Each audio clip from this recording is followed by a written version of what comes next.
प्रिय विद्यार्थियों, हम किसी भी भर्ती की तैयारी करते हैं तो तैयारी करते हुए पढ़ने के साथ साथ हम चाहते हैं कि हमारा मूल्यांकन भी हो। और मूल्यांकन करने का सबका तरीका अलग अलग होता है। हम में से अधिकतर जो साथी होते हैं वो किसी कोचिंग संस्थान की टेस्ट सीरीज ज्वाइन करते हैं, या फिर मार्केट में कोई ऐसी प्रश्न बैंक आती है तो उसको ख़रीद कर ला के हल करते हैं।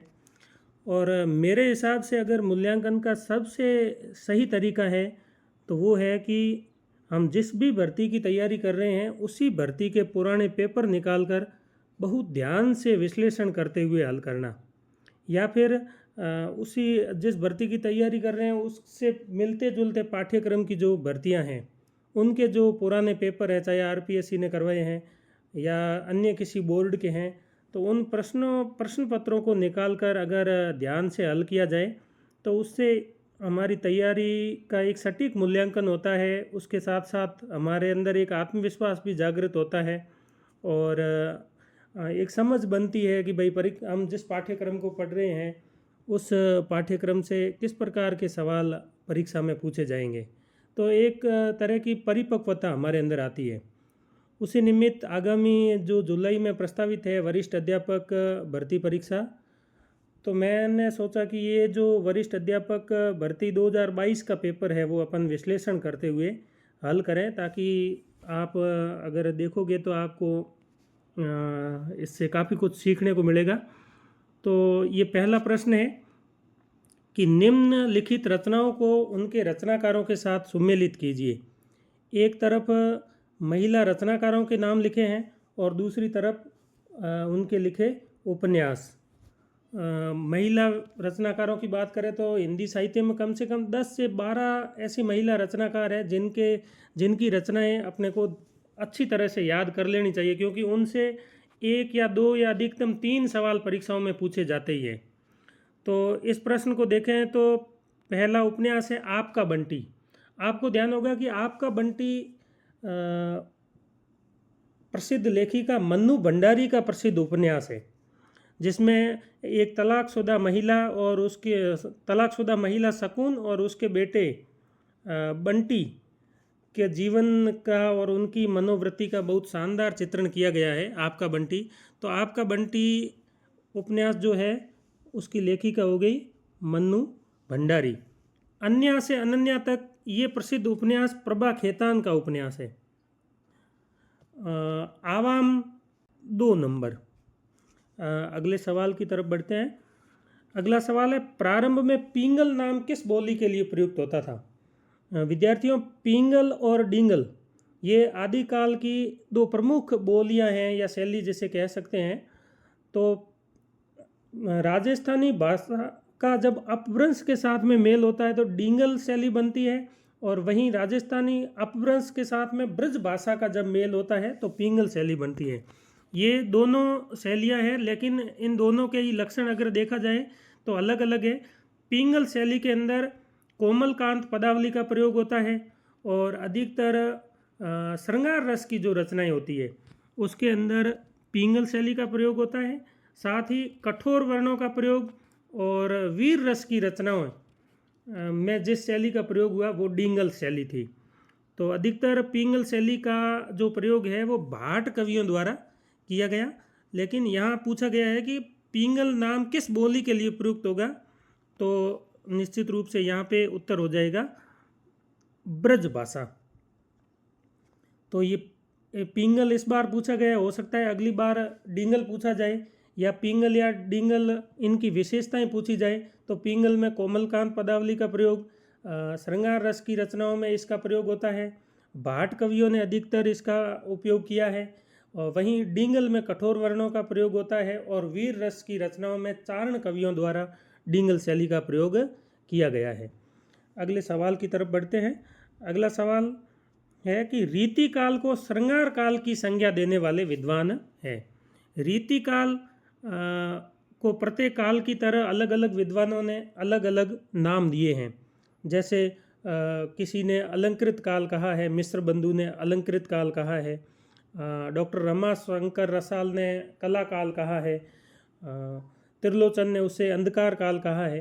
तो रीतिकाल की जो प्रमुख प्रवृत्ति थी वो श्रृंगार की प्रवृत्ति थी। तो सवाल पूछा गया है कि रीतिकाल को श्रृंगार काल की संज्ञा देने वाले विद्वान हैं, तो उस विद्वान का नाम है विश्वनाथ प्रसाद मिश्र। तो ये आपको ध्यान में रखना है। साथ ही रीतिकाल को किस विद्वान ने किस संज्ञा से नवाजा है वो भी आपको याद होना चाहिए। अगले सवाल की तरफ बढ़ते हैं। अगला सवाल अलंकार से पूछा गया है। विभावना अलंकार होता है। बहुत सरल सवाल पूछा गया है, और जब भी विभावना अलंकार का नाम सुनते हैं तो अपने ध्यान में इस अलंकार का जो प्रसिद्ध उदाहरण है वो आ जाना चाहिए। बिनु पद चले सुने बिनु काना, कर बिनु कर्म करे विधि नाना। बिनु पद चले यानी बिना पैर के चलना, यानी चलने के लिए पैर जरूरी है कारण, लेकिन बिना पैर के अगर चला जाए और बिना कान के सुना जाए तो वहाँ विभावना अलंकार होता है। तो इन ऑप्शन में अगर हम देखें तो कारण के, पहला ऑप्शन है कारण के होने पर भी कार्य न हो, ये नहीं होगा। कारण के साथ कार्य हो जाए, ये भी नहीं होगा। जब कारण कहीं और कार्य कहीं और हो, ये भी नहीं होगा। लेकिन कारण के बिना कार्य हो जाए तो वहाँ कौन सा अलंकार होता है? विभावना अलंकार होता है। जैसे बिनु पद चले सुने बिनु काना, तो ये सही हो जाएगा विभावना अलंकार। अगला सवाल है, एक कथन पूछा गया है कि शुक्ल जी ने प्रथम बार हिंदी साहित्य के इतिहास को कवि वृत्त संग्रह की पिटारी से बाहर निकाला। ये कथन किसका है? तो विद्यार्थियों, ऐसे कथन एक परीक्षा में अमूमन 3, 4 या अधिकतम 5, 6 तक भी पूछे जाते हैं। तो इनमें से अधिकतर तो कथन होते हैं वो आचार्य रामचंद्र शुक्ल की जो प्रसिद्ध इतिहास की पुस्तक है हिंदी साहित्य का इतिहास, उससे पूछे जाते हैं। और मैं समझता हूँ कि जो हिंदी से जो भी तैयारी कर रहा है उसको एक बार आचार्य रामचंद्र शुक्ल का हिंदी साहित्य का इतिहास बहुत अच्छे से पढ़ लेना चाहिए। और उससे बाहर जो कथन पूछे जाते हैं विभिन्न आलोचकों की जो किताबें हैं, तो किसी भी विद्यार्थी के लिए इतनी आलोचना पुस्तकें पढ़ना संभव नहीं होता। फिर भी अगर आप अपनी समझ से उसका उत्तर दे पा रहे हैं तो ठीक है, अन्यथा फिर ऐसे सवाल छोड़े जाए तो बेहतर होता है। तो ये शुक्ल जी ने प्रथम बार हिंदी साहित्य के इतिहास को कवि वृत्त संग्रह की पिटारी से बाहर निकाला, ये प्रसिद्ध आलोचक हजारी प्रसाद द्विवेदी का कथन है।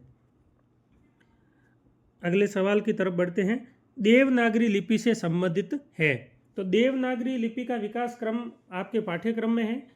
तो आपने पढ़ा होगा कि देवनागरी लिपि है जो ब्राह्मी लिपि से निकलती है, फिर गुप्त काल में उसे गुप्त लिपि कहा जाता है, फिर आगे आकर 6वीं से 9वीं शताब्दी तक उसे कुटिल लिपि के नाम से जाना जाता है, फिर नागरी लिपि और वहाँ से ही नाम निकलता है देवनागरी लिपि।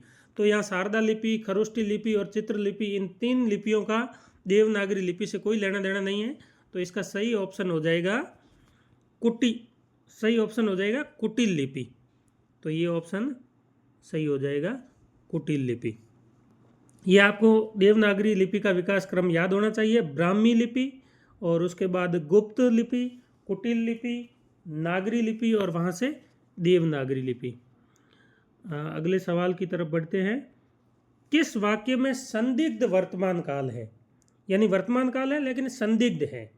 तो वह घर जा चुका होगा, उसने गीत गाया होगा, बच्चा आनंद पूर्वक सोता होगा और शायद वह जयपुर आए। तो इसमें विद्यार्थियों सही ऑप्शन हो जाएगा बच्चा आनंद पूर्वक सोता होगा। अगले सवाल की तरफ बढ़ते हैं। अगला सवाल बिहारी सतसई से लिया गया है। बिहारी सतसई के जो प्रथम 20 दोहे हैं वो आपके पाठ्यक्रम में हैं, आपने बहुत अच्छे तरीके से पढ़े होंगे। और उन दोहों को अगर आपने एक बार पढ़ा है तो ये सवाल बहुत आसानी से हल हो जाएगा। पिए बिछुरन को दूसह दुख, हर्षु जात प्योसार। पंक्ति की समानता निम्नलिखित में किससे की गई है? तो यहाँ नायिका को एक तरफ पिया से बिछड़ने का दुख है और दूसरी तरफ मायके जाने की खुशी है। तो खुशी और गम दोनों साथ साथ है। तो ये उस दोहे के अंदर ही उदाहरण दिया गया है कि दुर्योधन जो देखती तजही प्राण यहीं बार। यानी दुर्योधन जब मरणासन थे तो उसे एक तरफ दुख था कि मेरे संपूर्ण कुल का विनाश हो गया, लेकिन दूसरी तरफ उसको खुशी भी थी क्यों अश्वत्थामा ने उसको झूठी खबर सुनाई थी कि सारे पांडव है वो मारे गए। तो उस स्थिति में दुर्योधन ने प्राण त्यागे थे, खुशी और गम दोनों के मिलने की स्थिति में। तो यहाँ भी नायिका को दुख और खुशी दोनों एक साथ हो रही है। तो ऐसा न हो नायिका सोच रही है कि मैं भी प्राण त्याग दूं, तो ये आसानी से हो जाएगा दुर्योधन की भांति प्राण त्यागने समय की दशा से। अगले सवाल की तरफ बढ़ते हैं। निम्नलिखित में से अशुद्ध वाक्य का चयन कीजिए। आपका उत्तर मुझसे अच्छा है, मेरे मित्रों को और मुझे क्रिकेट खेलने का शौक है, मजदूरों में रोष था इसलिए उन्होंने घेराव किया, और वे ईमानदार इंसान है। तो आपका उत्तर मुझसे अच्छा है, तो आपका उत्तर मेरे उत्तर से अच्छा हो सकता है, लेकिन मुझसे अच्छा है यानी दो विपरीत वस्तुओं की तुलना नहीं हो सकती, तो ये कथन गलत हो जाएगा। आपका उत्तर मुझसे अच्छा है, ये गलत हो जाएगा इसका। अगले सवाल को देखते हैं। किस विकल्प में गुणवाचक विशेषण नहीं है? तो हम चारों ऑप्शन को देखते हैं, तो पिछला, वर्तमान, नया, ये गुणवाचक विशेषण है। उचित, शांत, सीधा, जैसे सीधा आदमी, शांत आदमी, इस प्रकार से अपन वाक्य में प्रयोग करेंगे तो ये गुणवाचक विशेषण है। काला, बुरा, दुष्ट, ये सीधे ही देख रहे हैं गुणवाचक विशेषण है। लेकिन सब, यथेष्ट और समूचा, ये गुणवाचक विशेषण के उदाहरण नहीं है, तो ये इसमें सही हो जाएगा। अगले सवाल को देखते हैं। निम्नलिखित में से गलत कथन है। विभाव को रस का कार्य कहा जाता है। विभाव को रस का कार्य नहीं कह सकते, विभाव स्थायी भावों के कारण होते हैं, कार्य नहीं कह सकते, कारण होते हैं, तो ये ऑप्शन गलत हो जाएगा। बाकी देखो, संचारी भाव स्थायी भावों के उपकारक होते हैं और उन्हें रस दशा तक पहुंचाते हैं, बिल्कुल ठीक है। अनुभाव द्वारा रसास्वादन की सूचना प्राप्त होती है, बिल्कुल सही है। संचारी भाव रस की सिद्धि तक स्थिर नहीं रहते, अपितु उत्पन्न और विलीन होते रहते हैं, ये भी कथन सही है। तो इस सवाल से आप ये खुद का मूल्यांकन कर लें कि विभाव किसे कहते हैं, अनुभाव किसे कहते हैं, संचारी भाव किसे कहते हैं, इनको आप अच्छी तरह से आपको ध्यान होना चाहिए। तो इससे बदलकर इस प्रकार के कथन का सवाल और भी परीक्षा में बन सकता है। अगले सवाल को देखते हैं। रैणा दिन वाके संगी खेलूं और झिरमिट खेलन जाती। पंक्तियों से मीरा का कृष्ण के प्रति निम्न में से कौन सा भाव प्रकट होता है? ये बहुत ही भ्रमित करने वाला सवाल है, क्योंकि मीराबाई ने जो कृष्ण की भक्ति की है वो दाम्पत्य भाव की भक्ति है, लेकिन यह दाम्पत्य भाव भी ऑप्शन में है और सख्य भाव भी विकल्प में है। तो रैणा दिना वाके संगी खेलूं और झिरमिट खेलन जाती, इस जो पंक्ति को अगर हम ध्यान से पढ़ें तो यहाँ खेलने का भाव, और खेलने के भाव के कारण सख्य भाव हो जाएगा। आरपीएससी ने सख्य भाव माना है, यानी ये पेपर जब हुआ था तो कुछ विद्यार्थियों ने दाम्पत्य भाव किया था, कुछ ने सख्य भाव किया था, लेकिन पर्टिकुलर इन पंक्तियों को देखा जाए तो इन पंक्तियों के अंदर सख्य भाव है, तो 1 नंबर ऑप्शन है वो सही हो जाएगा। अगले सवाल को देखते हैं। शुद्ध वाक्य बताइए। अमूमन ये जो वाक्य शुद्धि के जो प्रश्न होते हैं ये बहुत कंफ्यूज करते हैं और काफ़ी सवाल इनसे गलत भी होते हैं। तो इसका एक ही उपाय है कि ज़्यादा से ज़्यादा इस प्रकार के सवाल हल किए जाएं। तो आप कब आ रहे हो, इसमें प्रश्नवाचक नहीं लगा है, आप कब आ रहे, तो ये है नहीं लगा है तो पूर्ण नहीं है। आप कब आ रहे हो, तो ये भी अपने आप में व्याकरणिक दृष्टि से शुद्ध नहीं है। इसका 4 नंबर ऑप्शन सही हो जाएगा, आप कब आ रहे हैं। अगले सवाल की तरफ बढ़ते हैं। देखिए, ये वापस मैंने शुरू में भी बताया कि महिला रचनाकार जो भी है उनकी रचनाएं हमें ध्यान से पढ़ लेनी है। एक अलग से ही नोट्स आप बना सकते हो कि एक तरफ महिला रचनाकारों, कहानीकारों के नाम दिए गए हैं और सामने उनकी कहानियाँ। मणिका मोहिनी, नासिरा शर्मा, चित्रा मुदगल, ममता कालिया। पत्थर गली, ढाई आखर प्रेम का, उसका यौवन और अपनी वापसी। तो उसका यौवन है जो कि ममता कालिया की प्रसिद्ध कहानी है। उसका यौवन है जो, तो ये ममता कालिया की जो प्रसिद्ध कहानी है वो हो जाएगी उसका यौवन। 1 सेकंड मिलाते हैं इसको, उसका यौवन। ढाई आखर प्रेम का ये प्रसिद्ध कहानी है, मणि का मोहिनी की ढाई आखर प्रेम का। एक सेकंड, ये और चित्रा मुदगल की प्रसिद्ध कहानी है अपनी वापसी। चित्रा मुदगल की हो जाएगी अपनी वापसी, ममता कालिया की हो जाएगी उसका यौवन, नासिरा शर्मा की हो जाएगी पत्थर गली। नासिरा शर्मा की पत्थर गली। इस प्रकार से देखा जाए तो इसका और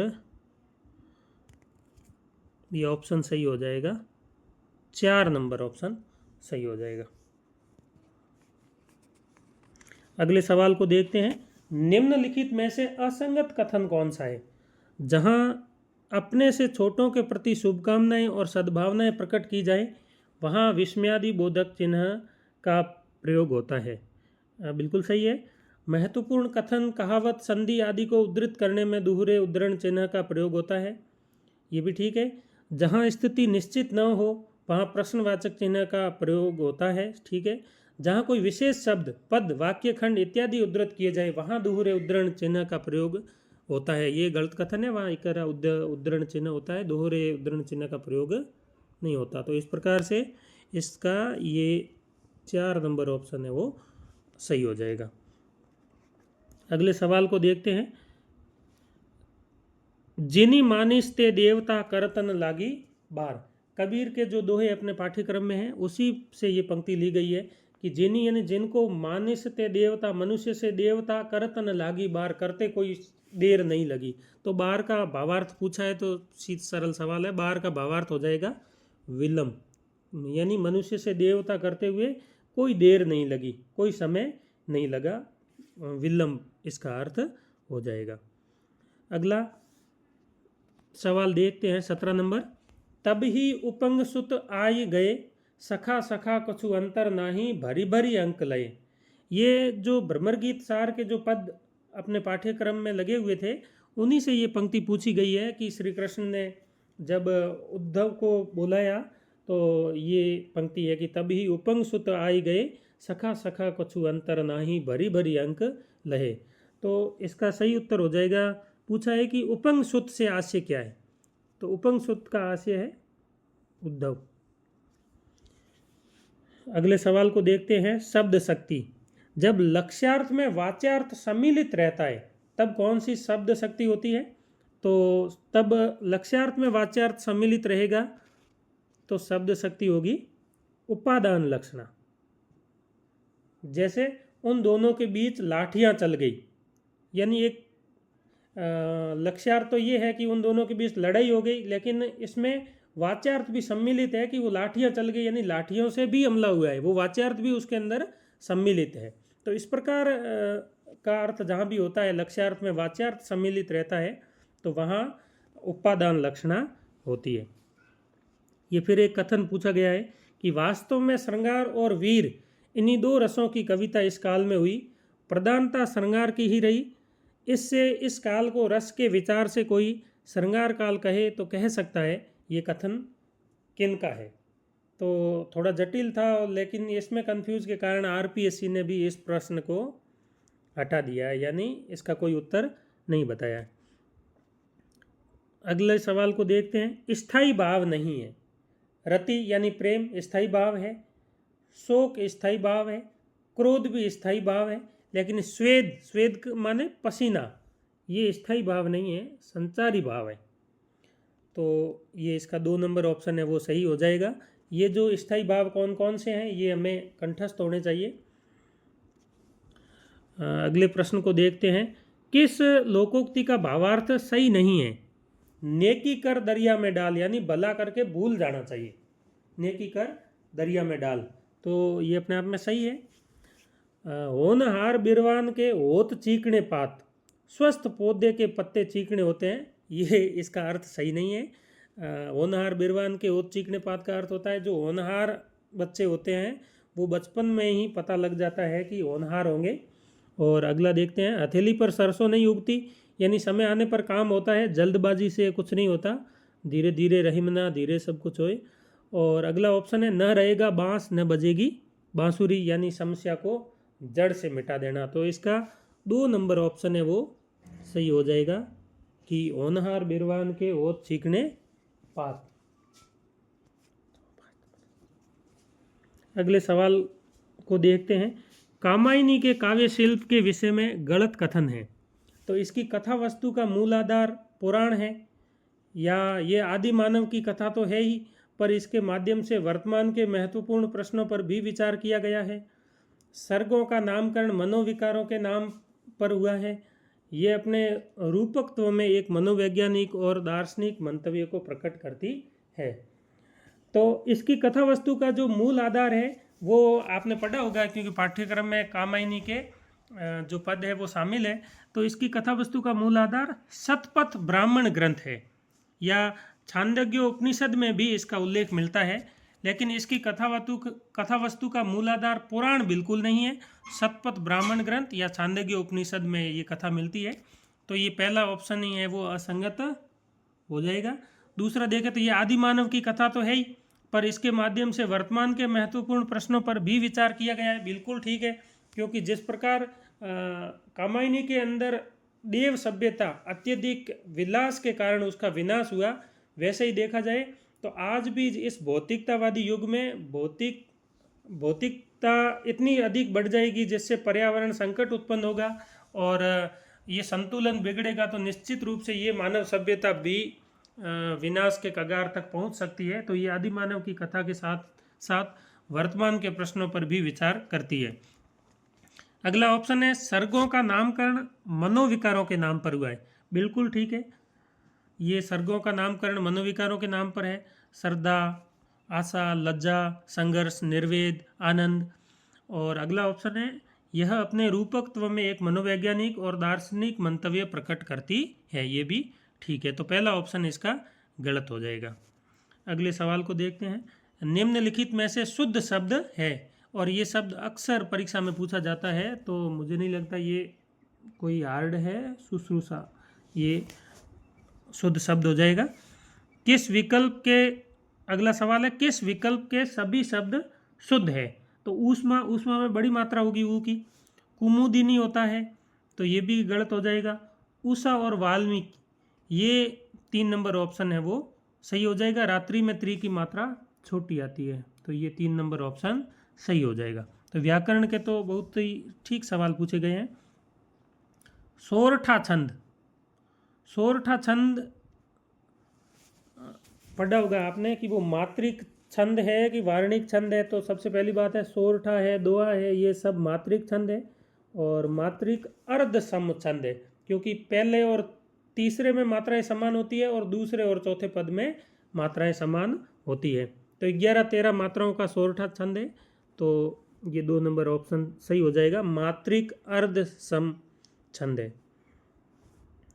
अगला सवाल फिर कबीर की पंक्ति पूछी गई है कि गुरु प्रसाद सुई के नाके हस्ती आवे जाही।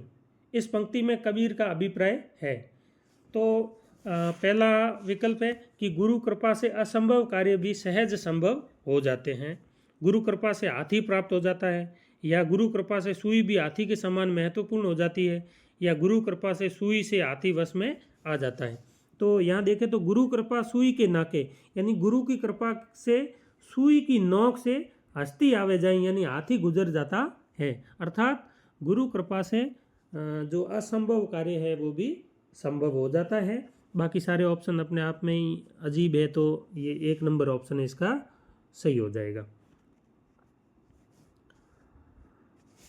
अगला सवाल 27वां सवाल। मेरी भव बाधा हरो राधा नागरी सोई, जा तन की जाई परे श्याम हरित दुति होई। तो कबीर सतसई से बिहारी सतसई से ये पंक्ति ली गई है। पहला ही दोहा है बिहारी सतसई का, जिसे मंगलाचरण का दोहा कहा जाता है। तो इसके ऑप्शनों को देखें तो रित द्युति या हरे रंग वाला प्रसन्न वदन और कलमस्ता। तो कलमस्ता का अर्थ होता है अपवित्रता। तो मेरी भव बाधा अरो राधा नागरी सोई, जा तन की जाई पर श्याम हरित दुति वही तो हरित द्वितीय में बाकी तीनों अर्थ हो रहे हैं, लेकिन अपवित्रता है अपने आप में अलग है, तो ये ऑप्शन सही हो जाएगा। निम्नलिखित में से गलत विवरण है। द्विवेदी युग में निबंध साहित्य की उपलब्धियां नगण्य हैं। तो पहला ही जो ऑप्शन है वो गलत विवरण है, क्योंकि द्विवेदी युग में अपने आप में निबंध विधा के अंदर बहुत काम हुआ है। महावीर प्रसाद द्विवेदी खुद अच्छे निबंधकार थे। आचार्य रामचंद्र शुक्ल जिन्होंने चिंतामणि उनका संग्रह है। इसके अतिरिक्त चंद्रधर शर्मा गुलेरी, सरदार पूर्ण सिंह, ये सभी निबंधकार है वो द्विवेदी युग में हुए हैं। तो ये पहला ही ऑप्शन गलत हो जाएगा कि द्विवेदी युग में निबंध साहित्य की उपलब्धियां नगण्य नहीं है, बहुत काम हुआ है। दूसरे ऑप्शन को देखें, आचार्य रामचंद्र शुक्ल ने वैचारिक निबंधों को चरमोत्कर्ष तक पहुंचाया। बहुत सही कथन है ये, क्योंकि उनका चिंतामणि जो संग्रह है उसमें वैचारिक निबंधों का ही संग्रह है। निबंधकार बालकृष्ण भट्ट और प्रताप नारायण मिश्र को आचार्य शुक्ल ने हिंदी का स्टील और एडिशन कहा है, ये भी सही कथन है। और चौथा कथन है, हजारी प्रसाद द्विवेदी के ललित निबंधों में सांस्कृतिक विरासत, नवीन जीवन बोध, उत्कट जिजीविषा और नई सामाजिक समस्याओं का चित्रण है। बिल्कुल ठीक है। कोटज, सरीस के फूल, अशोक के फूल आदि ललित निबंधों के माध्यम से हजारी प्रसाद द्विवेदी जी ने सांस्कृतिक विरासत और नवीन जीवन बोध को स्पष्ट किया है। अगले सवाल की तरफ बढ़ते हैं। वचन के संबंध में कौन सा विवरण सही नहीं है? कि पहला, कुछ संज्ञा शब्द सदैव एक वचन और कुछ सदैव बहुवचन होते हैं। बिल्कुल ठीक है। जैसे घी सदैव एक वचन में प्रयुक्त होता है, जैसे आंसू सदैव बहुवचन में प्रयुक्त होते हैं, तो ये कथन अपने आप में सही है। अधिकतर संज्ञा शब्द एक वचन से बहुवचन के रूप में परिवर्तित होते हैं। बिल्कुल ठीक है। वाक्य में वचन की पहचान केवल क्रियाओं द्वारा होती है? नहीं, केवल क्रियाओं द्वारा नहीं होती, संज्ञा द्वारा भी वचन की पहचान होती है। और चौथा है, इसके कारण विकारी शब्दों में रूपांतरण होता है। बिल्कुल, विकारी शब्दों में वचन से रूपांतरण होता है। तो इसका 3 नंबर ऑप्शन है वो सही हो जाएगा। अगले सवाल को देखते हैं। निम्नलिखित में गलत कथन है। चंदनबाला रास एक महाकाव्य है, या श्रावकाचार की रचना जैन आचार्य देवसेन ने की थी, या स्थूली भद्र रास के रचनाकार जिन धर्मसूरी माने जाते हैं, या मुनि जिन विजय ने भरतेश्वर बाहुबली रास को जैन साहित्य की रास परंपरा का प्रथम ग्रंथ माना है। तो इसमें पहला ऑप्शन गलत हो जाएगा, क्योंकि चंदनबाला रास महाकाव्य न होकर खंड काव्य है। जैन कवि आसगु द्वारा रचित खंड काव्य है चंदनबाला रास। तो ये ऑप्शन है गलत हो जाएगा। अगले प्रश्न को देखते हैं। भक्तमाल के रचयिता थे। भक्तमाल नाभादास की प्रसिद्ध रचना है, जिसके अंदर भक्तिकालीन कवियों के जीवन व्रत को लेकर भी कुछ बातें लिखी मिलती है। 1584-85 ईस्वी में 1584-85 ईस्वी में ये रचना लिखी गई थी। तो भक्तमाल के रचनाकार का नाम नाभादास है। अगले सवाल को देखते हैं। रीतिकालीन साहित्य के विषय में असत्य कथन है। तो मतीराम के काव्य में ऋतु वर्णन सर्वाधिक है। घनानंद का प्रेम एकांगी है। देव रीतिबद्ध काव्य धारा के कवि है। भूषण के काव्य में अतिशयोक्ति है। तो इसमें भूषण के काव्य में अतिशयोक्तिपूर्ण वर्णन मिलता है। महाराजा शिवाजी का जो वर्णन किया है वो अतिशयोक्तिपूर्ण वर्णन मिलता है। देव रीतिबद्ध काव्य धारा के कवि है, ये भी ऑप्शन ठीक है। घनानंद का प्रेम एकांगी है, ये भी ठीक है। लेकिन मतीराम के काव्य में ऋतु वर्णन सर्वाधिक नहीं मिलता। सर्वाधिक जो ऋतु वर्णन है वो सेनापति के काव्य में मिलता है। तो 1 नंबर ऑप्शन है वो सही हो जाएगा इस सवाल का। अगला सवाल, ये किस ऑप्शन के कारण आरपीएससी ने इसको डिलीट कर दिया था। एक डंगी 34वां सवाल देखते हैं, जिसमें सूर्यमल मिश्रण की रचना से ये पंक्ति ली गई है। एक डंगी गिण एक रो भूले कुल सद्भाव। कवि किस एक शासक की बात कर रहा है? तो यहाँ इस पंक्ति में कवि अंग्रेज शासक की है जो बात कर रहा है। आरपीएससी ने इसको अंग्रेज माना है, तो अंग्रेज शासक की बात करता है। अगले सवाल को देखते हैं। जायसी की देवनागरी लिपि के वर्णों पर आधारित काव्य रचना है। जायसी की 3 प्रमुख रचनाएं हैं जो आपको ध्यान में होनी चाहिए, पद्मावत, अखरावट और आखिरी कलाम। तो इसमें जो अखरावट रचना है उसके अंदर देवनागरी लिपि के एक एक वर्ण के ऊपर गूढ़ आध्यात्मिक सैद्धांतिक बातें की गई है, तो इसका सही हो जाएगा अखरावट। और पद्मावत सूफी रचना है, आप जानते ही हो। अगले सवाल को देखते हैं। निम्नलिखित रचनाओं को रचनाकारों को उनकी रचनाओं के नाम से सम्मिलित कीजिए तथा सही विकल्प का चयन कीजिए। तो यहाँ एक तरफ समकालीन कुछ रचनाकार है, दूसरी तरफ उनकी रचनाएं हैं। तो रघुवीर साय, इसकी प्रसिद्ध रचना है कुछ पत्ते कुछ चिट्ठियाँ, जैसे लोग भूल गए हैं आदि जो रघुवीर साय की रचनाएं हैं, तो कुछ पत्ते कुछ चिट्ठियाँ। धूमिल की जो प्रसिद्ध रचना है संसद से सड़क तक, संसद से सड़क तक। लीलाधर जगूड़ी, नाटक जारी है। और सर्वेश्वर दयाल सक्सेना की गर्म हवाएं। तो ये इनकी रचनाओं का सही मिलान है। अगले सवाल को देखते हैं। यदि तुम परिश्रम करोगे तो तुम्हें परीक्षा में सफलता मिलेगी, वाक्य का प्रकार है। तो ये संकेतवाचक वाक्य है, यदि ऐसा करोगे तो वैसा होगा, नहीं तो नहीं, संकेतवाचक वाक्य है। अगले सवाल को देखते हैं। भक्तिकालीन कृष्ण काव्य के संबंध में कौन सा विवरण गलत है? अष्टछाप के सभी कवि सूरदास के प्रभाव से पूर्णतः मुक्त है, या अधिकांश कृष्ण काव्य गीति पदों में लिखा गया है। पुष्टि मार्गीय कृष्ण काव्य में गोपाल कृष्ण की बाल लीला को विशेष महत्व दिया गया है। इस काव्य की एक सामान्य प्रकृति है कि यह अधिकतर मुक्तक रूप में रचा गया है। तो इन कथनों पर अगर हम विचार करें तो अष्टछाप के सभी कवि सूरदास के प्रभाव से पूर्णतः मुक्त नहीं है। सूरदास ने कृष्ण के बाल लीलाओं का चित्रण किया है, और आगे नंददास है या बाकी काफ़ी कवि है जो सूरदास से प्रभावित नजर आते हैं। तो ये ऑप्शन है वो गलत हो जाएगा, 1 नंबर। बाकी अधिकांश कृष्ण काव्य गीति पदों में लिखा गया है, बिल्कुल ठीक है। पुष्टि मार्गीय कृष्ण काव्य में गोपाल कृष्ण की बाल लीला को विशेष महत्व दिया गया, यानी कृष्ण का जो बाल रूप है उसका चित्रण ही मिलता है कृष्ण काव्य में, यानी महाभारत काल के कृष्ण या राजा कृष्ण का चित्रण इन कवियों ने नहीं किया है। तो इस काव्य की एक सामान्य प्रकृति है कि ये अधिकतर मुक्तक रूप में लिखा गया है, बिल्कुल ठीक है। अगले सवाल को देखते हैं। राणा हमीर ने राजा मालदेव से दहेज में क्या मांगा? तो ये उपन्यास आपके पाठ्यक्रम में है, खून का टीका, वो आपने पढ़ा होगा। तो कामदार मोजीराम इसका सही उत्तर हो जाएगा।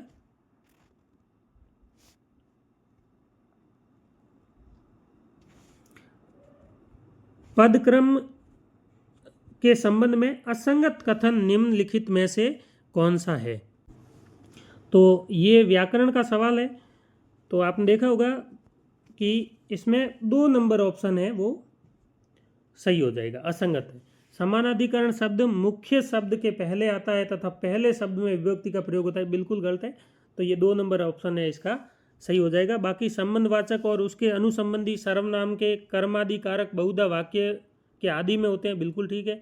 प्रश्नवाचक क्रिया विशेषण और सर्वनाम अवधारणा के लिए मुख्य क्रिया और सहायक क्रिया के बीच, एक सेकंड, के बीच में भी आ सकते हैं, ठीक है। अवधारण के लिए भेदक और भेद्य के बीच में संज्ञा विशेषण और क्रिया विशेषण आ सकते हैं, बिल्कुल ठीक है। क्योंकि शब्दों का जाल बुना है तो आपको ये सवाल कठिन लग सकता है। तो 2 नंबर ऑप्शन है इसका सही हो जाएगा। अगला सवाल देखते हैं। तिमाही में कौन सा समास है? तो तिमाही में द्विगु समास, पहला शब्द पद अगर संख्यावाची हो तो उसमें कौन सा समास हो जाता है? द्विगु समास हो जाता है। ऊपर का सवाल जो देखा, ऐसे अगर 1-2 सवालों की भाषा अगर आपको समझ में नहीं भी आती है तो इससे कोई बड़ा फर्क नहीं पड़ता है। लेकिन हम अगर परीक्षा में पिछड़ते हैं या सिलेक्शन नहीं होता है तो उसका कारण यही होता है कि सरल सवाल गलत करते हैं। तो सरल सवाल गलत ना किया जाए तो एक आध सवाल जो इस प्रकार के बनाए जाते हैं तो वो हमसे गलत हो जाए या समझ में नहीं आए तो उसका कोई ज़्यादा असर नहीं पड़ता। निम्नलिखित में संदेहवाचक वाक्य है, ये भी व्याकरण का सवाल है। अध्यापक के साथ संभवतः छात्र भी आए, या क्या तुम मेरे साथ चलोगे? अगर तुमने परिश्रम किया होता तो सफल हो जाते। संभावना पहली कक्षा में पढ़ती है। तो अध्यापक के साथ संभवतः छात्र भी आए, तो इस संभवतः का प्रयोग होते ही ये संदेहवाचक वाक्य हो गया। तो 1 नंबर ऑप्शन है इसका सही हो जाएगा। अगले सवाल को देखते हैं। निम्न में से विग्रह शब्द का अर्थ नहीं है।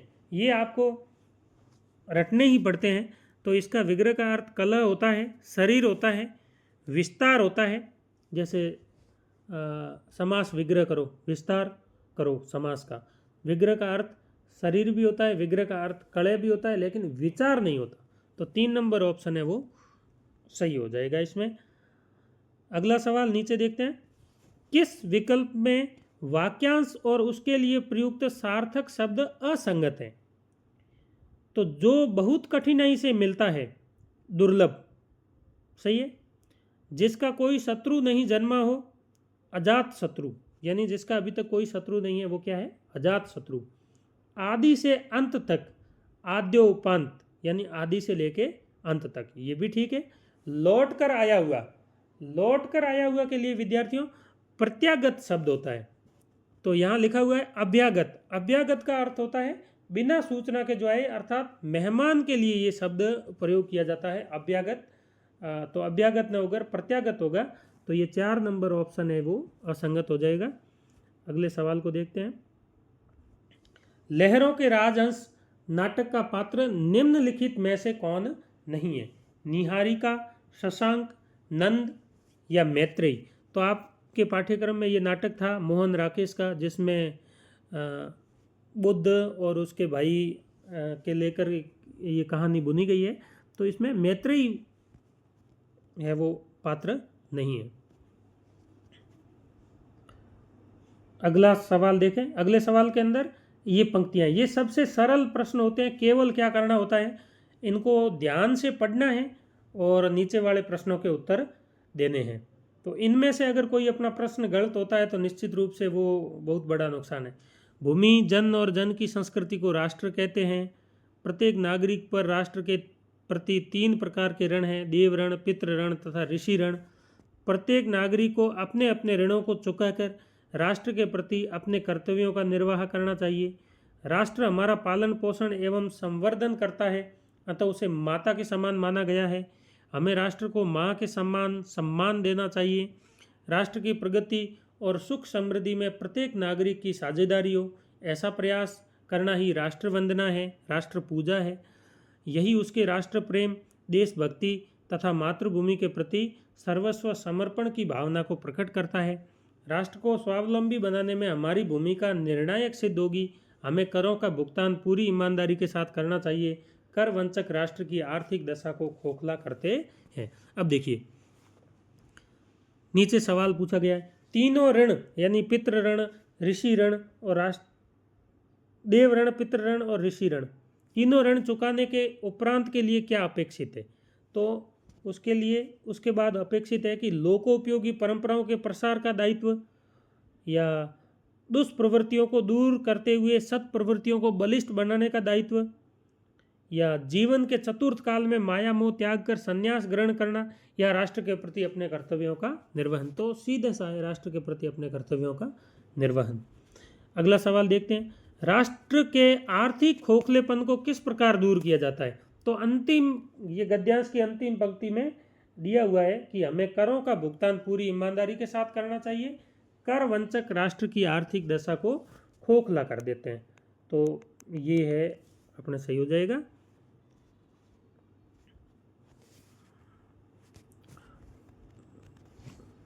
करों का भुगतान करके दूर किया जा सकता है। 2 नंबर ऑप्शन है वो सही हो जाएगा। अगला देखें। तो राष्ट्र के प्रति प्रेम और भक्ति भाव प्रदर्शित करने वाले विभिन्न घटकों में से किसका उल्लेख उक्त अवतरण में नहीं हुआ है? राष्ट्र की प्रगति में साझेदारी, राष्ट्रीय प्रतीकों के प्रति सम्मान, मातृभूमि के प्रति सम्मान और राष्ट्र के प्रति कर्तव्यों का निर्वहन। तो बाकी तीनों का उल्लेख हुआ है, लेकिन राष्ट्रीय प्रतीकों के प्रति सम्मान, यानी प्रतीकों का सम्मान तो करना ही चाहिए, लेकिन इस गद्यांश के अंदर इसका उल्लेख नहीं हुआ है। अगला ये गद्यांश था, नीचे एक पद्यांश है जिनमें कुछ पंक्तियां हैं, बहुत मोटिवेशनल पंक्तियां हैं, और उनको पढ़ के और नीचे उनसे प्रश्न पूछे गए हैं, उनके उत्तर देने हैं। ब्रह्मा से कुछ लिखा भाग्य में मनुज नहीं लाया है, अपना सुख उसने अपने भुजबल से ही पाया है। प्रकृति नहीं डर कर झुकती है, कभी भाग्य के बल से, सदा हारती वह मनुष्य से, उद्यम से, श्रम जल से। तो इन पंक्तियों के आधार पर सवाल पूछा गया है कि पद्यांश के आधार पर असंगत कथन बताइए। तो श्रम से प्रकृति पर विजय प्राप्त कर इच्छा अनुसार फल प्राप्ति हो सकती है, या मनुष्य स्वयं अपने भाग्य का निर्माता है।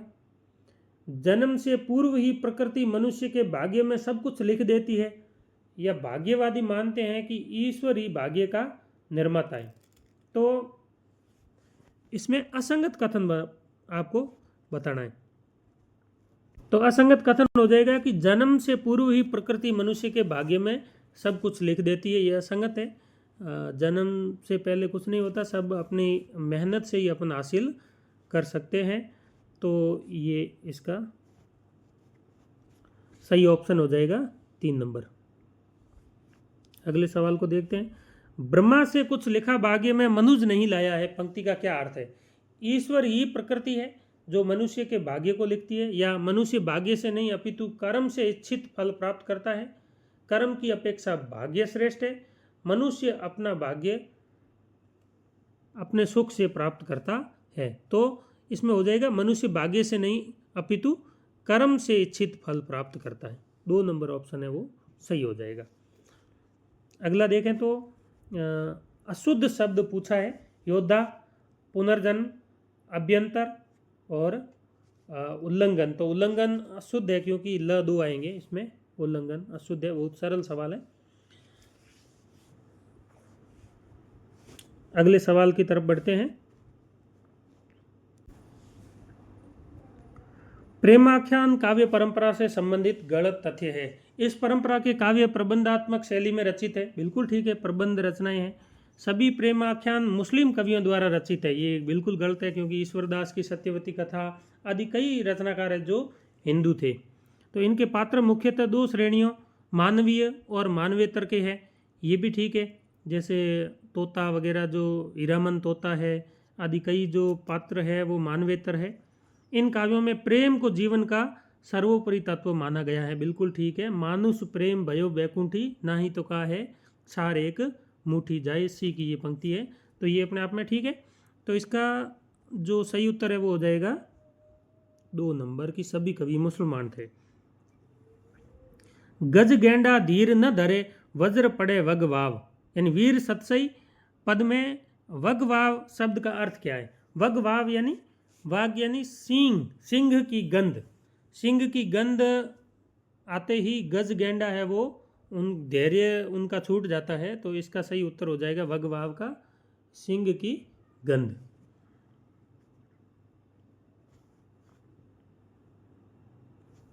राजा मालदेव ने राणा अमीर के पास अपनी पुत्री का विवाह प्रस्ताव क्यों भेजा? यह आपने रचना पढ़ी होगी तो आपको आसानी से हो जाएगा छल कपट की योजना के अनुसार।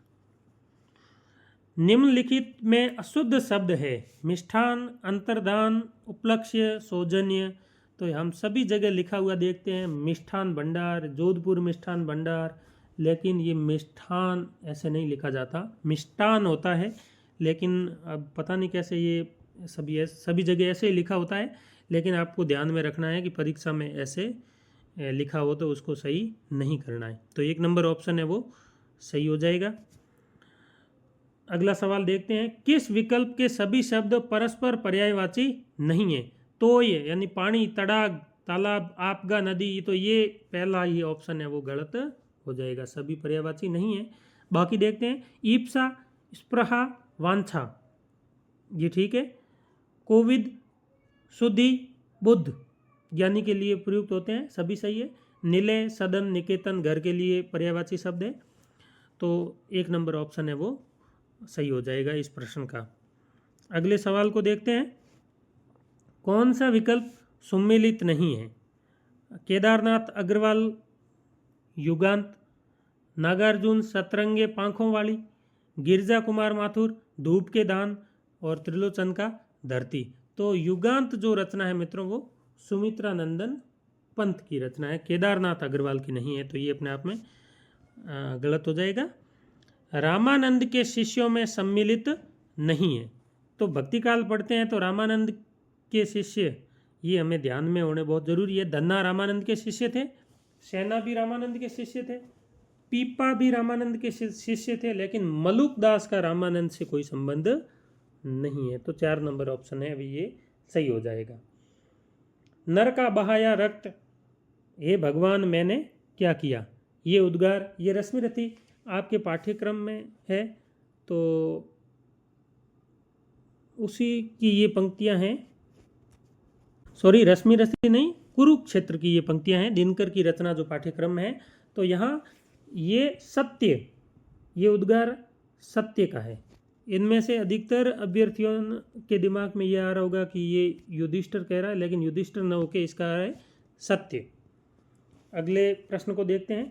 दांतों तले अंगुली दबाना मुहावरे का अर्थ है, बहुत प्रचलित मुहावरा है दांतों तले अंगुली दबाना, अर्थात आश्चर्यचकित होना। तो विद्यार्थियों, आज के इस वीडियो में हम 60 सवाल ही हल करेंगे। अगले जो 60 सवाल है वो कल मैं एक और वीडियो बनाऊंगा, और मैं चाहता हूं कि इस प्रकार के जो ओल्ड प्रश्न पत्र है उनके मैं इस विश्लेषणात्मक वीडियो बनाऊं, ताकि आप देखो तो आपकी एक समझ विकसित हो सके। आप सभी को बहुत बहुत शुभकामनाएं। धन्यवाद।